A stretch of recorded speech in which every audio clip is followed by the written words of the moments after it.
All right, let's go to the chase. I've come to the conclusion that I'm just in love with this idea of Batman on television. No matter who's in charge of the Warner Brothers IP, I think that this is a great idea. You just need to have the right writers behind this, a great casting crew. But without further ado, let's get into my actual pitch idea on what I think a season 1 Batman looks like. So season 1 would have about 14 episodes per season, and going straight into the first 5 episodes, we kind of address some very key points here. How long has Batman been around? Well, that's been 4 years. How long have his rogues gallery been around? Who are his rogues gallery at this point? And what's his relationship with Gotham PD? Well, it's actually pretty decent thus far. And another important part is, has Batman really made any changes for the past 4 years, or has nothing really mattered? Is this an endless fight? That is something I really wanted to address in the first 5 episodes, and I'll go in greater detail into each of those episodes in the next video. But for now, let's also go into episode 6.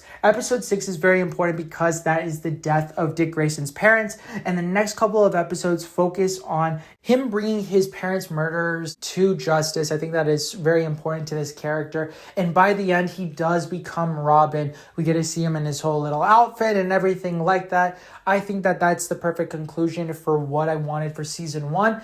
But the finale is actually a very dark ending, which is a perfect lead up for what I want to accomplish in season 2. So that is just a brief overview for what I have teased for season 1. And now you're probably wondering, who are the main cast for season 1? Well, let's just start off with reoccurring characters, starting with Hugh Laurie as Alfred, Christian Convery, I hope I got his name right, for Dick Grayson, Bob Odenkirk for Commissioner Gordon, and Courtney B. Vance as Lucius Fox, a very underrated actor, and I think a really good pick for this character. Now, moving on to the villains that are reoccurring in this show, I was thinking that Hoon Lee would be a really good pick for Hugo Strange. As for Mad Hatter, I think Martin Short just fits exactly what I'm looking for. And last but not least, Hafthor Bjornsson, I hope I pronounced that right, as Solomon Grundy, just so I can show a little bit of the fantastical Batman aspects that I'm going for in this show. But